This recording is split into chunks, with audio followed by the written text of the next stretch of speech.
चुका है या कोमा में है, गंभीर स्थिति है। तो जब ऐसी स्थिति है तो फिर क्या है, एस, फिर एस से शाउट, फिर हम चिल्लाएंगे मदद के लिए, भाई आना जरा, इसका माना बड़ा गंभीर है यार, मदद करना जरा, भाई एम्बुलेंस को कॉल करना, भाई पुलिस को कॉल करना। तो इस प्रकार से हम शाउट करेंगे, चिल्लाएंगे। एम्बुलेंस कॉल कर सकते हैं कोई भी, आप में से कर सकता है कॉल, करो, कोई करे कॉल, यहाँ की लोकेशन बताए और उससे टाइम ले ले, करो जल्दी करो, एक्शन करके दिखाओ।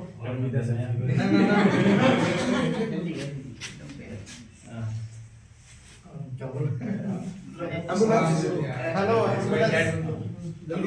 सोसाइटी से बोल रहा हूँ, यहाँ पे एक बंदा मरा पड़ा है, चोट लगी है उसको, क्या जल्दी आ जाओ फटाफट। अचेत अवस्था में, अचेत अवस्था में, कुछ रिस्पॉन्स नहीं कर रहा।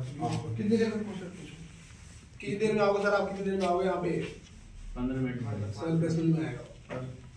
वहां से इन्होंने फोन किया, मेरे को बता दिया, मैं निश्चित हो गया कि एम्बुलेंस आ रही है, मैं अपने कार्य में जुट गया। 10,000 तक, ठीक है, शाउट का निकल गया काम।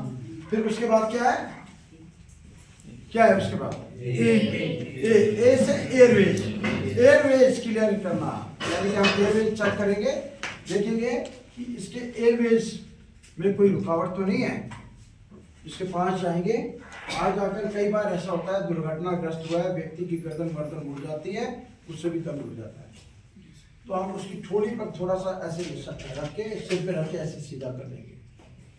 हमने उसका गला सीधा किया, फिर रुमाल निकाला, रुमाल निकालकर 2 उंगली उसमें फंसाई और उसके अंदर देखा कोई मटेरियल तो नहीं आया हुआ, पेट का खाया हुआ आ गया हो, गुटखा खाया रखा हो, करके वहाँ फंस गए हो सकता है जीभ कट गई, तो हमने ऐसे करके निकाल दिया। तो इसका एयरवेज हमने क्लियर कर दिया। उसके बाद क्या है, बी फॉर ब्रीदिंग। हम अब ये देखेंगे इसकी सांस चल रही है, तो ये जांचने के लिए 3 बातों का हम ध्यान रखते हैं। लुक, लिसन, फील, 3 तरीके से जांच करके हमें पता लग जाता है कि इसकी सांस चल रही है या नहीं। लुक माने देखना, लिसन माने सुनना, और फील माने नहीं सुनना।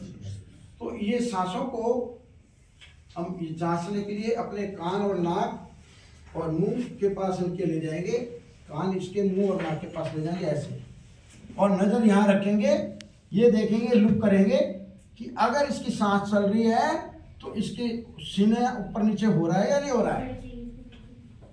अगर सांस चल रही होगी तो ऊपर नीचे हो रहा होगा।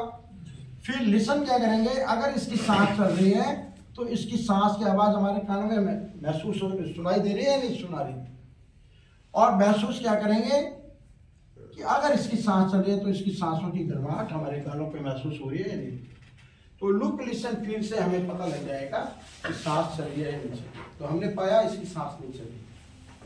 फिर आगे क्या है, सी फॉर सर्कुलेशन ऑफ ब्लड।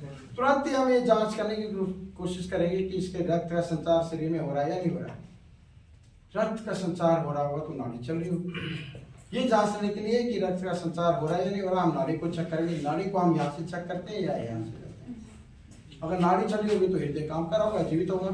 हमने यहाँ से चेक किया इसके, इसका हृदय काम नहीं कर रहा, नाड़ी नहीं चल रही थी।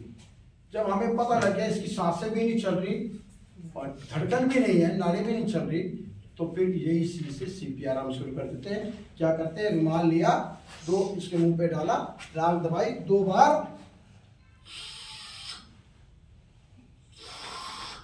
सांस दी, नाक दबाकर, और फिर ऐसे पंजा बनाया, सीधा ऐसे किया, अपनाया और सीने के बीचों बीच रख दिया और घुटनों को नजदीक लाके 30 बार हम इस पे दबाव डालेंगे एक ही स्पीड में।